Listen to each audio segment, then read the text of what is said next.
பிரவீன், உத்தரப்பிரதேச மாநிலம் பிரயாக்ராஜில் இந்த கும்பமேளாவில் ஏற்பட்ட கூட்ட நெரிசலால் 30க்கும் மேற்பட்டோர் உயிரிழந்த சம்பவம் இன்று நாடாளுமன்ற நிதிநிலை அறிக்கை மீதான விவாதத்தின் மீதான கூட்டத்தொடரில் எதிரொலித்தது. அங்கு முக்கிய எதிர்க்கட்சிகளான சமாஜ்வாதி கட்சி, காங்கிரஸ் கட்சி உள்ளிட்ட பல்வேறு கட்சிகளும் கூட்ட நெரிசலுக்கான முன்னேற்பாடுகளை அந்த தை அமாவாசை தினத்தன்று ஏன் செய்யவில்லை என்றும், முறையான முன்னேற்பாடுகள் செய்யாததால் தான் கூட்ட நெரிசல் ஏற்பட்டது என்றும், அது குறித்து அரசு விளக்கம் அளிக்க வேண்டும் என்று குறித்து சபாநாயகர் இருக்கையை முற்றுகையிட்டு 2 அவைகளிலும், மக்களவையிலும் ஓம் பிர்லாவின் இருக்கையை முற்றுகையிட்டும், இதே போல மாநிலங்களவை துணைத் தலைவர் ஜெகதீப் தங்காரின் இருக்கையை முற்றுகையிட்டும் முழக்கங்களை எழுப்பினர்.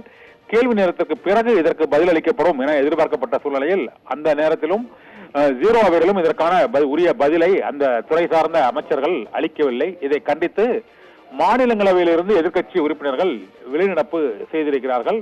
கூட்ட நெரிசல் மற்றும் கவனக்குறைவு ஆகியவற்றிற்கு உரிய ஏற்பாடுகள் செய்யாததே அந்த உயிரிழப்புக்கு காரணம் என்றும், 30க்கும் மேற்பட்டோர் உயிரிழந்த நிலையில் அங்கு 100க்கும் மேற்பட்டோர் படுகாயமடைந்து இப்போதும் மருத்துவமனையில் சிகிச்சை பெற்று வருகிறார்கள். தொடர்ந்து கும்பமேளா நடைபெற்று வரக்கூடிய நிலையில் வரும் நாட்களிலாவது இந்த விபத்துகளை தவிர்க்க வேண்டும் என்று எதிர்க்கட்சி உறுப்பினர்கள் முழக்கங்களை எழுப்பினர். தொடர்ந்து அவர்கள் முழக்கங்களை எழுப்பிய போதும் அங்கு மாநிலங்களவை தலைவர் அவர்களுக்கு பேசுவதற்கு அனுமதி அளிக்காத சூழ்நிலையில் எதிர்க்கட்சி உறுப்பினர்கள் அனைவரும் மாநிலங்களவையில் இருந்து வெளிநடப்பு செய்துவிட்டனர். தொடர்ந்து நிதிநிலை அறிக்கை மீதான விவாதம் நடைபெற்று வருகிறது. பிரவீன்.